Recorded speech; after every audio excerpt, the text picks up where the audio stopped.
Hello friends, कैसे हैं आप सब। आई होप आप सभी अच्छे होंगे। Welcome back to my new blog. तो finally I am in the kitchen. आज मेरा चाय पीने का बिल्कुल ही मूड नहीं था, तो मैंने सोचा क्यों ना आज मैं थोड़ा सा मिल्क लूँ। एज यूजुअल, जैसे आपको पता है कि मेरी प्रेगनेंसी को 3 मंथ्स कंप्लीट हो चुके हैं। नाउ स्टार्ट 4 मंथ्स स्टार्ट हो गया है।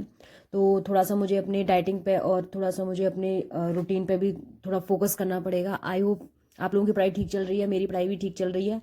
देन अगर मैं इस सिचुएशन में, अगर मैं इतने सिम्टम्स के साथ अगर मैं पढ़ाई कर सकती हूँ, तो जो लोग सोच रहे हैं पढ़ाई करने के लिए, अपने करियर में कुछ करने के लिए, तो वो लोग भी कर सकते हैं। ऐसा कुछ नहीं होता, nothing is impossible, everything is possible. मैं यहाँ पे एक बात कहना चाहूँगी, अगर सरवाइव करना है ना इस दुनिया में, तो हमें अपने लिए खुद लड़ना पड़ेगा, हमें अपने आप को डिफेंड खुद करना पड़ेगा, हमें खुद सीखना पड़ेगा। कोई आकर के हमें नहीं बताने वाला, कोई आकर के हमें नहीं सिखाने वाला। अगर हम किसी एक से डरेंगे ना, अगर हमने आज किसी एक के सामने झुके, तो हमें हर इंसान आकर के झुकाएगा। तो डोरमैट नहीं बनना है, अपने आप को प्रूव करना है। कि डोरमैट नहीं बनना है कि बस डोरमैट बन के रह जाओ। अगर सरवाइव करना है तो अपने आप को, हमें, मैं ऐसा नहीं कह रही हूँ कि जा करके जबरदस्ती किसी से लड़ाई करो या जा करके जबरदस्ती किसी को बोलो, नहीं। आप हमेशा सिर्फ सच के साथ दो। आप एक बस एक बात अपने जीवन में ये चीज़ उतार के देखना, कि जब हम सच के साथ होते हैं ना, चाहे वो किसी भी लेवल का हो, अगर हम सच के साथ हैं, तो हमें कभी कोई गिल्ट फील नहीं होगा, कभी कोई प्रॉब्लम फील नहीं होगी, कभी हमें कुछ फेस नहीं करना होगा। थोड़ा सा पेनफुल होता है, लेकिन ये है कि अच्छा रिलीफ देता है। एटलीस्ट कम से कम परेशान नहीं होते हैं। तो वही है कि आप अपने आप को प्रूव करो, अपने आप को डिफेंड करो। मत सुनो किसी की, क्या कौन क्या कह रहा है, कौन क्या नहीं कह रहा है। अगर आपको अपने ऊपर ट्रस्ट है, अगर आपको अपना करियर बनाना है, अगर आपको अपनी पहचान बनानी है इसमें, तो और अगर मैं कर सकती हूँ इतनी सारी प्रॉब्लम्स के साथ, तो मुझे नहीं लगता कि कोई भी इंसान नहीं कर सकता। अगर जो सोच रहे हैं तो सोचो मत, करो, क्योंकि सोचने से कुछ नहीं होगा, करने से होगा। और जिन्होंने आज तक अभी तक नहीं किया है, तो वो स्टार्ट कर दो। जो स्टार्ट कर चुके हैं, तो वो आगे बढ़ जाए। बाकी आपको यहाँ पे बेचारी बन के नहीं रहना है। आपके पास अच्छा खासा ब्रेन है, अच्छा खासा टाइम है। और अगर जिन लोगों के पास टाइम है, वो अपने टाइम को यूटिलाइज करो, वेस्ट मत करो।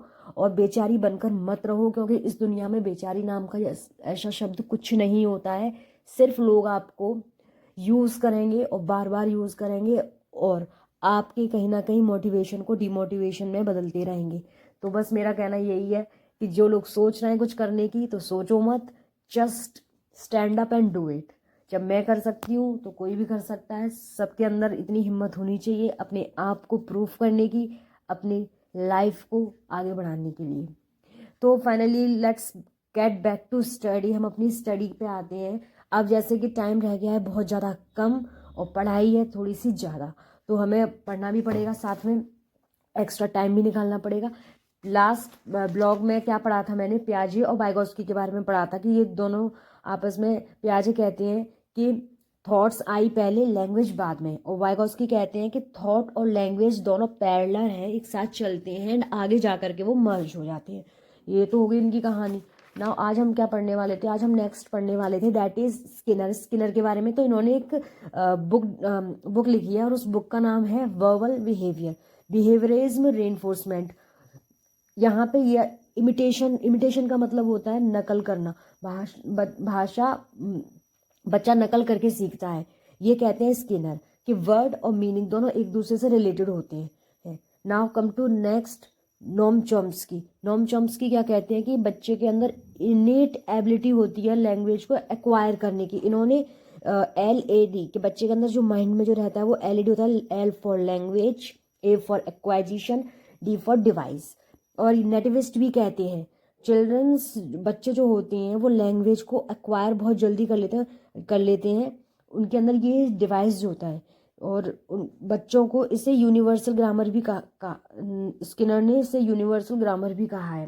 स्किनर कहते हैं कि बिहेवियरिस्ट है, और चॉम्स्की ने नाम दिया नेटिविस्ट। तो ये आज हमने ये अपना कंप्लीट किया। बाकी नेक्स्ट जो है हम करेंगे फोनिम्स। फोनिम्स क्या होते हैं, तो दे आर 5-6 थिंग्स होती हैं।